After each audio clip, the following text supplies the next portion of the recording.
So it's about these kids, and they're playing football in the house. And then today, some kid throws a football, and Jimmy throws the football down on the ground and bounces up, and then smacks the vase, and the vase goes kaboom, and breaks. And then they have to find a way to fix it. And then I add the moral of the story at the end because I had that in my notebook. And so, yeah. Camryn, you're like. All right, so let's hear it, ladies. I got the ball, and touchdown for Jimmy Russo. How come you always win? I demand a rematch. Sorry, sis, but you just aren't the football master like me. Well, I might not be the football master, but I sure am not in trouble because that's what you are going to be. You broke Mom and Dad's wedding vase. What's going on? Ah! Before you get really mad, it wasn't my fault. It was Angelica's. I didn't do anything. How come whenever you do something wrong, I get blamed for it? Jimmy, you have 3 seconds to run. And this is the 3rd time this week they fight it. Jalen and Jimmy got into some serious fights for silly stuff. But this time, I didn't know what to expect.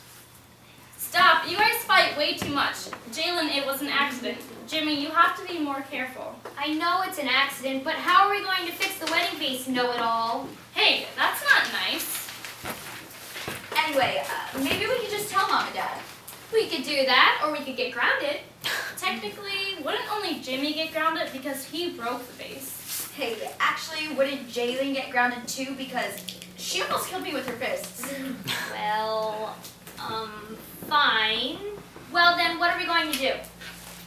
How about we buy an exact replica of the vase?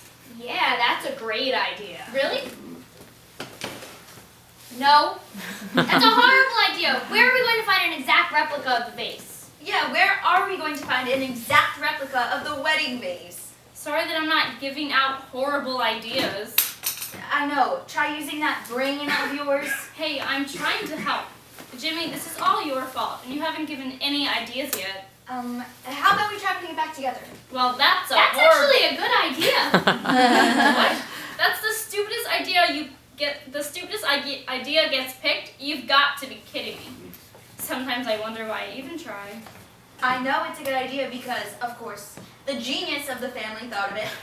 Anyway, let's just put the vase back together before Mom and Dad get back from the mall. Well, genius, half of the pieces are shattered. How are we going to fix them? We'll just forget about them and use the good pieces to put the vase back together. Oh no, it's Mom and Dad. It's like the phone rings. Hey, Jimmy, do you want to get a snack? That sounds like a good idea. Let's go. Thanks for being helpful, you cowards. Hey, Mom and Dad. Hi, sweetie. We're on our way back from the mall. We'll be back in 15 minutes. See you soon. Cowards, guess what? Mom and Dad are coming home in 15 minutes. What are we going to do? There's no way we can put the vase back together. I think we might have to come clean. You're right. There's nothing we can do, but I don't want to get grounded. What if we don't tell them if they don't notice? I don't know about that, but okay. Hey kids, I dropped your mom off at the salon because she just remembered she had an appointment. So how did everything go? Good. You know, our anniversary is coming up soon. I wanted to get a wedding vase polished for your mother. What happened? Oh, we brought it to the place so I can get polished. Angelica, is he telling the truth? No. Jimmy and I were playing football in the house, and when Jimmy won, he threw the ball on the ground and it bounced up and it hit the vase. Great going. It's okay. I'm not mad, but disappointed. Angelica did the right thing by telling the truth, but I trusted you guys and you failed me. I'm sorry. It's okay. But I'm going to have to tell your mother, and you guys are going to be grounded. It's okay because we learned a valuable lesson and that's all that matters. Here we go again. You should always try to tell the truth, no matter how bad it is, because you won't get into as much trouble as if you might be if you don't tell, and lying is never. Good. Oh, I got messed up. Nice work, guys. All right, so any feedback from the peers on this? Yeah. Okay, so when she was like, you're getting grounded, I don't know why. Was it the mom that was crying? Because she's like, you're grounded, and like she cried during it. Like, Dad. That was the dad. Because mom was like, you're grounded, but Dad, they're like, oh, I don't want to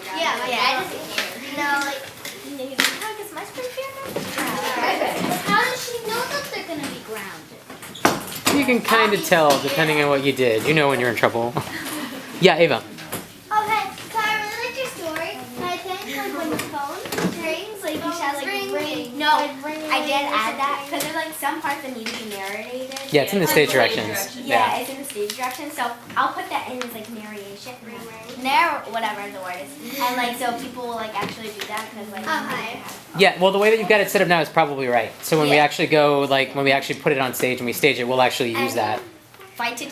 I know that's not a word. I was like, just trying to fix everything, and I was like, oh, that's not Well, a word. here's the thing, though. When I first read it, I thought about that, about like sending you a quick note to see if you wanted to change it. But I think it kind of works because they're kids, and that's definitely something that kids might say. So when you write these, think about the voice of the character. So even if it's not the right word, sometimes people don't always use the right words. If you're playing with like a 5-year-old, they might not Like, say things correctly. Some of them might also be incomplete sentences because I could tell that there were some of them were like a little bit bad. Okay, so any feedback? Feedback from the actors?